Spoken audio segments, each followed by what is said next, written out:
Welcome back. We are officially 16 weeks into the SOS 20-week live challenge. 4 weeks left, the pace does not slow, and this is the week we stop confusing effort for discipline. I'm Dr. Lori Smith, CEO and founder of AccuElegant LLC and the founder of Sonar Seeds Empowerment. If you're just joining us, here's what you need to know. I spent over 40 years in the federal government in logistics and contracting, with the last 21 of those years as a contracting officer on the other side of the table, evaluating proposals, managing over 143 billion in federal contracts, advising over 11,000 contractors, and watching businesses win big or fall apart before they ever got started. And here is what I saw. The businesses that won consistently were not the busiest. They were the most disciplined. Same pipeline, same clauses, same policy chaos landing on everyone's desk, different outcomes, because their execution was a system, not a personality trait. And so today, again, is week 16. But before we jump into what we're going to be talking about today, let's ground in what is moving and listen to this list with one question in your head. How many of these landed in your business this week because you had a system that caught them? And how many landed because someone else called you and told you? First, FAR 52-222-90 modification deadline is 2 days out. July 24th is the target date for contracting officers to bilaterally modify existing federal contracts to include Executive Order 14398 deviation clause. Jackson Lewis is now reporting that a raft of those bilateral modifications have been sent to contractors in the past couple of weeks, and that pace might speed up as agencies work toward the actual deadline. SHRM also reports that the clause is also reaching federal leases and concessions. So if you have an existing federal contract and the modification is not already on your desk, expect it this week. In a matter of days, it probably come in sometime tonight. Do not sign it without reading it, and refuse without a legal review, and the CEO is instructed to consider whether the contract no longer meets the agency needs and terminate for convenience. The second thing, the revolutionary FAR overhaul phase 2 comment window closes tomorrow, July 23rd. 4 proposed rules FAR cases 2026-001, -002, -005, and -007. 13 FAR parts, more than 1,000 pages. The government CUI rule, FAR Part 5 public notice changes that would actually let agencies skip public announcement of awards under 5.5 million. The termination settlement submission window is shortening from 1 year to 90 days. This is the last full day to file a comment at regulation.gov before this window closes. So tomorrow at close of business, you are living with whatever survives. Make your comments and your thoughts and your opinions known. Third, Executive Order 14402, fixed price preference tool. It took effect a week ago. As of July 15, contracting officers can no longer release a solicitation with a cost reimbursement, time and materials, or labor hour structure above the agency's threshold without written agency head approval. 100 million for DOD, 35 million for NASA, it's 25 million for DHS, and 10 million for everyone else. That includes new solicitation pre-July 15, solicitations without an award, and existing contracts with over 18 months of remaining performance. And the 90-day review of each agency's 10 largest non-fixed price contracts is due July the 29th. So that's 7 days out. So if you hold a T&M or a cost plus contract, the pressure to convert or renegotiate is coming down the pipe. Again, another reminder that I just want to throw in, as a former contracting officer, we always had to get approvals for these types of contracts anyway in federal government. The thresholds and potentially the person that has to sign may have increased, but again, this is really nothing new under the sun for government contracting. The fourth thing, CMMC Phase 2 remains suspended. The Department of War July 13 memo is holding level 2 C3 PAO third-party assessments, and level, what is that? Level, the CPAO assessments and the level 3. I'm trying to remember what DIB-CAT stood for. Can't think of it right at the top of my head, but the DIB-CAC assessments are paused. New solicitations will not include phase 2 language. Existing contracts with the language will have it removed at the next administrative modifications. No waivers are granted during the 60-day review. Phase 1 self-assessment still required. NIST SP 800-171 revision 2 still enforced. DFARS 252.204-7012 is unchanged. RFI comments to the CMMC Reform Task Force closes on the 14th of August. The task force reports back on or about September 13th. So please, again, make your thoughts known, provide your comments, but stay ready. Nothing is going away, so do what you need to do because the attestation is still a requirement. So do your self-checklist. Fifth, DFARS case 2021-D011, that's the 4C expansion. The industry comment period closed on the 6th of July. Industry analysis anticipates a final rule around the 1st of October. The threshold is now confirmed. DoD contracts, subcontracts, and defense research assistance awards exceeding $5 million trigger the 4C process. And SF 328 filing to the Defense Counterintelligence and Security Agents, NISS eligibility maintenance, and any required mitigation measures within 90 days of award. Any 5% or greater change in beneficial ownership triggers an updated SF 328. So if you subcontract on covered defense information work, that conversation is coming. The sixth thing, SBA 7A and 504 combined loan ceiling. Again, as we've already discussed, it doubled to $10 million effective July the 4th. So eligible borrowers can now combine SBA 7A and 504 loans for a combined total of up to $10 million in SBA-backed financing. That is real capital for facilities, equipment, and growth for the woman-owned small business, service-disabled veteran-owned small business, VOS or Hub Zone, and 88 firms in this room. So if your business plan for the back half of 2026 was capital constrained, that constraint actually just moved if you are otherwise eligible.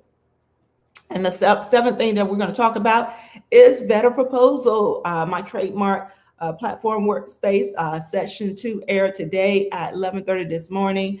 And what we did, we walked through the framework, the value, experience, team, and responsiveness, and how it anchors strategy, past performance, teaming, and compliance. Session 3, from capture to submission, is next Wednesday, July the 29th at 11:30 a.m. To 12:30 p.m. Eastern Time. So if you missed today, the recording will be posted. Session 3 registration is still open on the same Eventbrite link. So please go up and register because this platform is so much more than what you could actually imagine. So I want you to drop a number in the chat, 1 through 7, for which of those items your business already had a system for this week versus the one that surprised you when I named them. And be honest with yourself in the count. Now, look at that list, FAR 52, 222-90 in 2 days. You got the RFO comments due tomorrow, fixed price review in 7 days, CMMC review through mid-September, and FOC final rule around October 1st. SBA capital just double, and Section 3 of the VETR proposal framework is next week. 7 live work streams, and you are running a small business. If your first reaction listening to that list was, man, I need to sit down with a legal pad, a cup of coffee, maybe something stronger, I don't know, that is week 16 diagnostic. Your business lacks discipline. Not effort, not heart, not talent, discipline. Because discipline in GovCon is not a personality trait.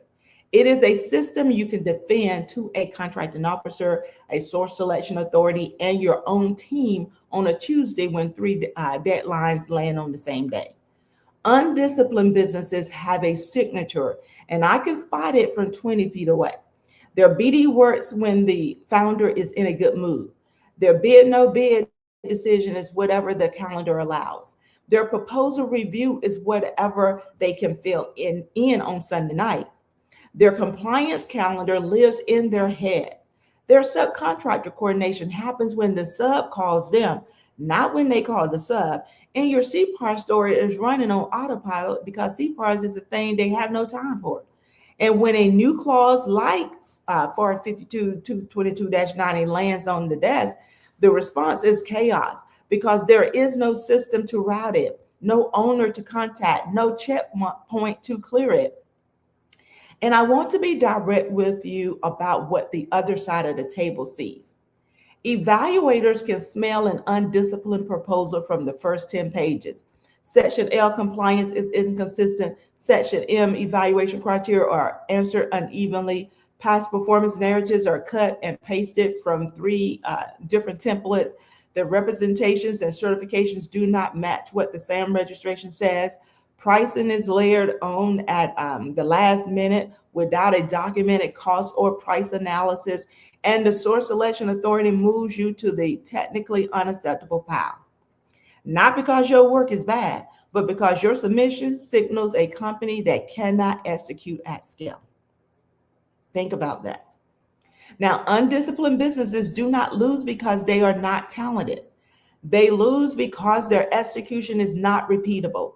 And in a policy environment where 7 work streams or 6, if you don't count my shameless plug, land on your desk in the single week, undisciplined execution is not survivable.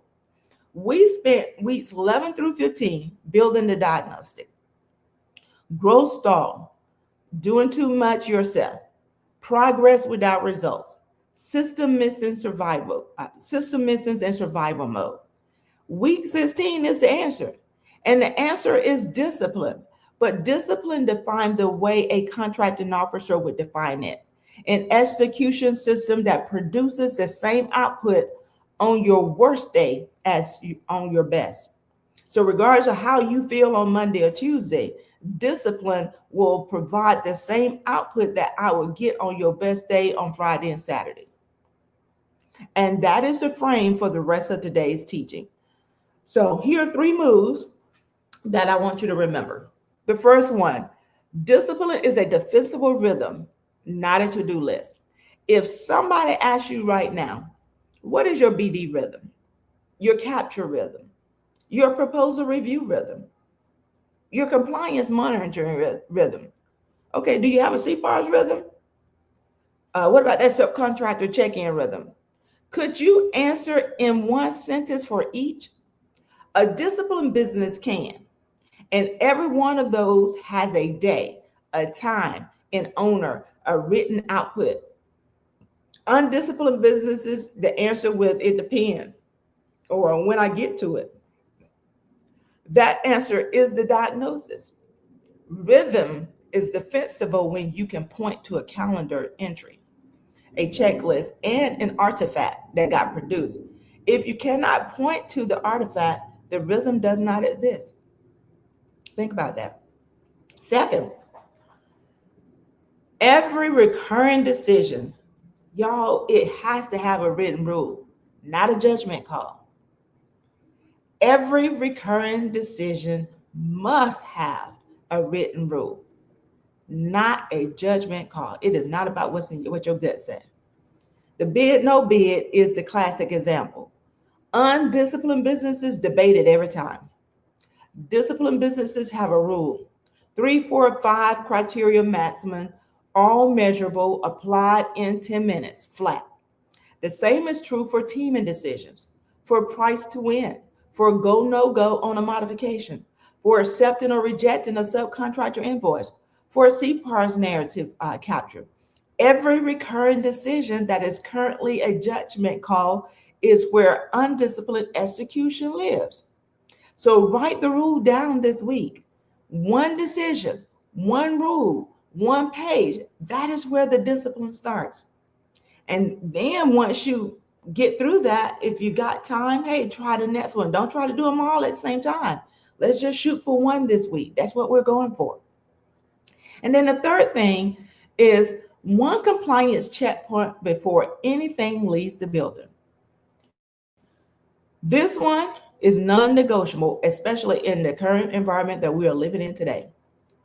What I am saying to you is that before any offer package, any bilateral modification signature, any subcontracting award, any CPAR's narrative, any teaming agreement, any invoice submission, one person, one checklist, one signature before it goes out that door.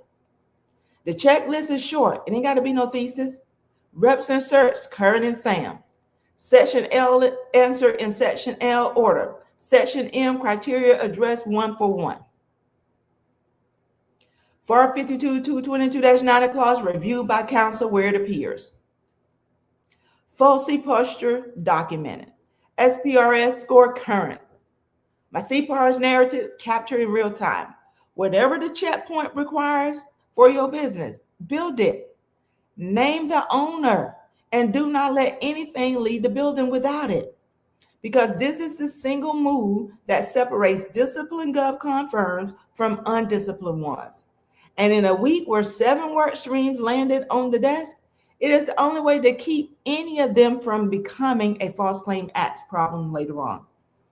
Please, please, please, if you don't do anything else, please establish a system where nothing leaves your business unless it has been reviewed and there's a signature of an authorized person that have conducted that review that is mindful and aware that it is leaving the door, that you delegated that authority to, because otherwise we can get caught in that False Claims Act and as a problem. And as I shared with you all a few weeks ago, you know, it's up to $1 million now with a 10-year lifeline.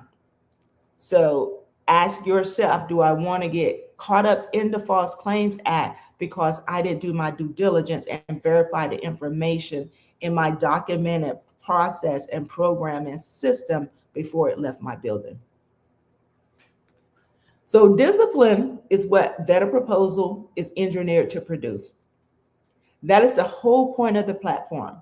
A readiness system that runs whether or not you are in a good mood on a Tuesday. And so the next session for Vetter is next Wednesday, July the 29th from 11:30 to 12:30. And we're going to be talking about from capture to submission. So what we're going to do, we're going to walk through a readiness-driven flow from opportunity identification to evaluable on-time submission. It is the payoff session. So if you want only make this one, you know, make it this one. If that's the only one you can show up for, you know, if you missed the other two that we've had, registration is still live on Eventbrite. I just search for a Better Proposal and it'll come up. The link is also in the chat in the Soaring Our Receipts Facebook group, and it's also pinned in comments on this broadcast. So the recording of sessions 1 and 2 is going to be posted to registrants. And if you register for session 3, you'll also get the replays. So if your week 16 diagnostic was my proposals are not disciplined, hey, session 3 is the fix. I'm telling you, Better is going to answer a whole lot of ills. And so the other delegation is the weekly debrief. If you want a single place that tracks the July 24 FAR 52-222-90 countdown, the RFO comment window that closes tomorrow, the fixed price preference and the July 29th agency review, the CMMC task force timeline, you know, the FOSSI final rule, March, the SBA lending changes and the Maryland lawsuit posture, plus the sources, deeper analysis and the action items I give my advisory clients. That is what the weekly regulatory brief is for. It's free to subscribe, and that link is also in the comments, and it's been provided to you all on previous occurrences as well. So if you're still reading every law firm alert and every Federal Register notice yourself, you know, the brief is the delegation, and it may provide you some relief. So before we close, I want you to pick one, drop it in the comments with the hashtag discipline. Is it a rhythm gap? You do not have a defensible weekly rhythm for BD, capture, or proposal review. It happens when it happens. Do you have a decision rule gap? You know, your bid, no bid, teaming, and your go, no go decisions are judgment calls, not written rules. Everyone takes the meeting. Do you have a compliance checkpoint gap? You got documents leaving your building without a name owner clearing a written checklist. You are trusting the last person who touched it. You don't know what is leaving the building. If you got a compliance checkpoint gap, put that in put it in the chat. Is it a documentation gap? Your CPAR's narratives, past performance file, and your reps and certs are not maintained in real time. You reconstruct them under deadline.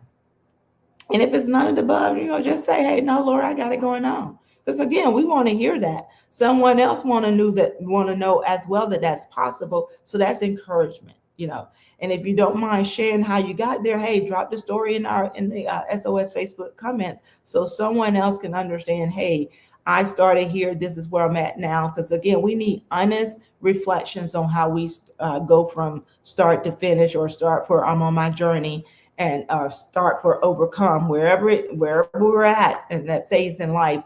I think it's time for us to be honest, just to help one another out. So if you got none of the above, you are running a disciplined, defensible operation, and your team executes without you standing over it. That is a wonderful thing. That is the goal we all aspire to be at. So I want you to be honest. The one that is yours is the one to fix this week. So if you have not already joined the SOS Facebook group, that is where the work continues between Wednesdays and even afterwards. Members are posting their stall answers from week 11, their halfway audit scores, their delegate gaps from week 12, and their progress diagnostic from week 13. Their systems, hashtag systems commitment from week 14, and their survival diagnostic from week 15. And now this week is hashtag discipline diagnostic. And come share, come read what others are saying, come find your accountability partner for the final 4 weeks, and come back next Wednesday at 2 p.m. for week 17. You are guessing instead of executing. And so I want you to bring honest answers as always. So here's what I want you to leave with today. Discipline is not the enemy of freedom. Discipline is the price of it. Every discipline system you build, a defended rhythm, a written decision rule, a compliance checkpoint, it buys you the bandwidth to do the work that actually grows the business. And in a policy environment where FAR 52-222-90 is 2 days out, the RFO comment window closes tomorrow, the fixed price review deadline is next week, CMMC is in a 60-day review, FARC is heading to final rule, and SBA capital just doubled, discipline is not optional. It is the operating system. So the owners who cross the finish line of this challenge in 4 weeks and who own the back half of 2026 are the ones who stopped mistaking activity for discipline and started building systems they can defend. You have earned the right to run that kind of company. Take it. Register for Better Session 3 next Wednesday. Subscribe to the brief. Drop your discipline diagnostic in the group. And we will see you next Wednesday at 2 p.m. Eastern. Again, this is Dr. Lori Smith. I am the CEO and founder of Acting Elegant LLC and Sonar Seas Empowerment. And we will see you next week. Bye-bye and have a wonderful day.